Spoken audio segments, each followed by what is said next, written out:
اور کہا جائے کہ اس کو پیش کیا جائے تو اللہ کی قسم نہ آپ میں ہمت ہوگی نہ میرے میں، کسی مسلمان میں بھی ہمت نہیں ہوگی. لیکن ایک طالب علم ہونے کے ناطے سے جو تاریخ کا میں نے مطالعہ کیا ہے، کچھ چند باتیں عرض کرنا چاہوں گا. حضرت حسن علیہ السلام کے جو شہزادے ہیں حضرت قاسم، یہ بہت ہی خوبصورت تھے. ان کو جب شہید کیا جا رہا تھا اس دن میں 9 محرم کو، تو بے بسی کے کیفیت اور اتنی محبت تھی اپنے اس بچے کے ساتھ کہ روتے ہوئے کہا قل ناصرہ وکسر واقرہ، اے میرے بچے، اے میرے بھتیجے، آج تیرے چچا کے مددگار بڑے کم ہیں اور دشمن بہت زیادہ ہو چکے ہیں. اور اس رات میں حضرت اما زینب علیہ السلام، اللہ تعالیٰ کروڑوں رحمت نازل فرمائے اما زینب کے اوپر. اللہ ہماری خواتین کو بھی ان کی صفات کا کوئی ذرہ نصیب فرمائے. ساری دنیا، سارے صحابہ حضرت امام حسین سے دعا کروایا کرتے تھے اور حضرت امام حسین بی بی زینب سے دعا درخواست کیا کرتے تھے. وہ فرماتی ہیں کہ میں اپنے بھتیجے امام زین العابدین، جن کو بیمار کربلا بھی کہا جاتا ہے، ان کی بیمار کرسی کے لیے بیٹھی ہوئی تھی. اس دوران 9 محرم کو حضرت امام حسین علیہ السلام نے اپنے شہزادوں کو اور اپنے حواریوں کو بلایا اور بلا کر فرمایا اف لک یا دہر من قلیلی کم لک بالاشراق والاسیلی والدہر لا یفنع بالبدیلی انما الامر الی الجلیلی وکل حی سالک السبیل. یہ زمانے میں بے وفائیاں چلتی ہیں، اس نے کسی کو نہیں چھوڑا، ہر زندہ نے اللہ کے پاس پہنچنا ہے. کل من علیہا فان ویبقى وجہ ربک ذو الجلال والاکرام، ہر ایک نے فنا ہونا ہے. اس حالت میں بھی جو درس دے رہے ہیں، اپنی بہن کو جب روتے ہوئے دیکھا، حالانکہ اتنی نیک بہن کہ جن سے دعاؤں کی درخواست کر رہے ہیں، ان کو کیا کہتے ہیں لا یذہبن حلمک الشیطان، اے میری بہن کہیں ہم واویلا بے صبری کیفیت میں نہ چلے جائیں کہ شیطان ہمارے اوپر غالب آ جائے اور ہم رب کی رحمتوں سے دور ہوں.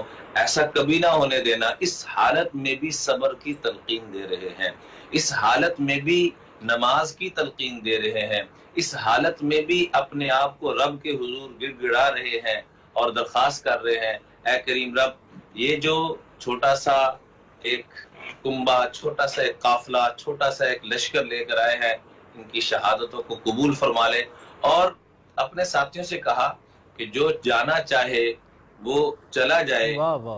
میں ناراض نہیں. دیکھیں یہاں چھوٹی چھوٹی باتوں پہ نا ناراض ہو جاتے ہیں عمران، چھوٹی چھوٹی ناراض ہو جاتے ہیں. آپ نے میرا فون کیوں نہیں اٹھایا، آپ نے میسج کا رپلائی کیوں نہیں کیا، حالانکہ حکم یہ ہے کہ آپ کے گھر بھی کو چل کے آ جائے.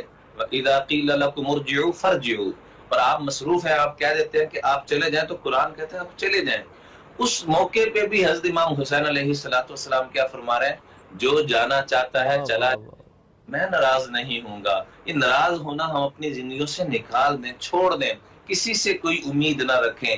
ایاک نعبد و ایاک نستعین، ساری عبادتیں بھی اللہ کے لیے اور اعتماد اور بھروسہ بھی اللہ پر، ساری امیدیں ادھر لگائیں. اپنے ساتھیوں سے فرمائیں جو جانا چاہتا ہے چلا جائے، لیکن وہاں ان کے قدموں میں شہادت لینے کو کون نہ ترسے.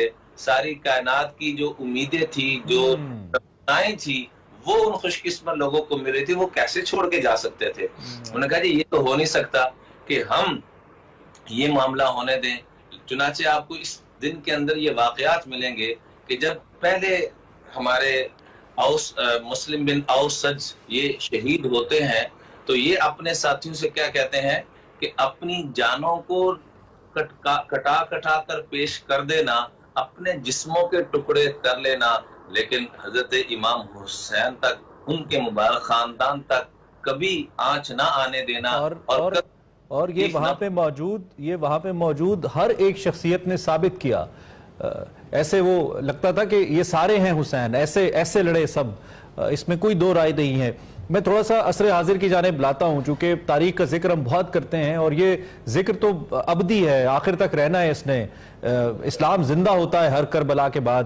میں چاہتا ہوں کہ عصر حاضر کے ساتھ آپ ایک ضرور موازنہ رکھیے اس قربانی کا. وہ قربانی محض اقتدار کی جنگ تو وہ تھی نہیں، ہمیں معلوم ہے، وہ تو حق اور سچ اور جھوٹ کی جنگ تھی، اور سچ پہ کھڑا ہونا، اپنے خاندان کو قربان کرنا تھا جو امام حسین علیہ السلام کر گئے۔ تو عصر حاضر کے ساتھ کیسے کمپیریزن کر سکتے ہیں، موازنہ کر سکتے ہیں اس واقعے کا؟ کیا اثر لیا جانا چاہیے جو نہیں لیا جا رہا مولانا؟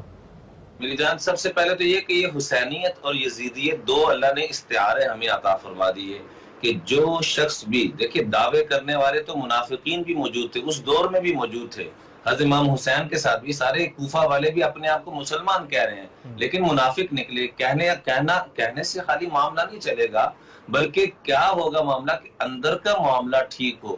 آج بھی جو شخص ظلم زیادتی، چاہے وہ قلم کے ذریعے ہو، چاہے وہ زبان کے ذریعے ہو، چاہے وہ پڑوسیوں کو تکلیف پہنچانے کے ذریعے سے ہو، یہاں تک اللہ کے محبوب صلی اللہ علیہ وآلہ وسلم نے فرمایا جس نے بھی پڑوسی کو تکلیف پہنچائی، اس نے پڑوسی کو نہیں، من آذا جارہ فقد آذانی، اس نے امام الانبیاء کو اذیت پہنچائی۔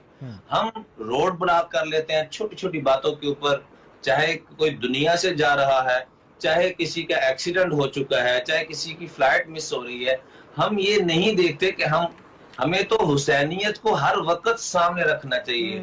کووڈ کا معاملہ آ گیا، ہمیں اپنے کھانوں کو کم کر کے، اپنے اخراجات کو کم کر کے دائیں بائیں دیکھنا چاہیے۔ وہ کربلا میں جا کے بھی، کرب و بلا، وہاں آزمائشوں کے سمندر میں جا کر بھی دوسروں کو نہیں، اپنے دشمنوں کو کھلانے پلانے کی فکر کر رہے ہیں، اور یہاں اپنوں کو بلائے بیٹھے ہیں۔ بے شک مولانا، بے شک، بہت شکریہ۔ آپ نے یہ موضوع ایسا ہے، خاص طور پہ اس دن پہ تو ویسے ہی ہمارے جذبات جاگ جاتے ہیں، ہم بات کرتے ہیں، لیکن جانیے ایسا دل کرتا ہے کہ بات ہوتی رہے اور ہم سنتے رہیں، اور یہ نام ہمارے سامنے بار بار لیے جاتے رہیں، لیکن اس کے ساتھ ساتھ یہ ذکر صرف 10 دن 30 دن 40 دن کا نہیں ہے، یہ ذکر ہماری زندگیوں میں رہنا چاہیے، اور سیرت کی صورت میں رہنا چاہیے، اس سیرت کو اپنانے کی صورت میں رہنا چاہیے۔ اگر اس کا کچھ حصہ بھی ہماری زندگی میں آ جائے تو یقین جانے کامیابی ہے، اور ہم کتنے کامیاب ہیں، ہم کس حد تک اس پہ عمل کر رہے ہیں، اس کا سب سے بہتر فیصلہ ہم اپنی ذات کا احتساب خود کر کے کر سکتے ہیں۔ بالکل، اسی بات پہ جی ہم آپ سے اجازت لیں گے، انشاءاللہ آپ سے ہماری ملاقات ہوگی کل 10 محرم کا ہمارا شو ہوگا، تھوڑا فارمیٹ چینج بھی ہوگا، اس حوالے سے بھی ہم بات کریں گے، لیکن ابھی ہم آپ سے اجازت لیں گے۔ لیکن جاتے جاتے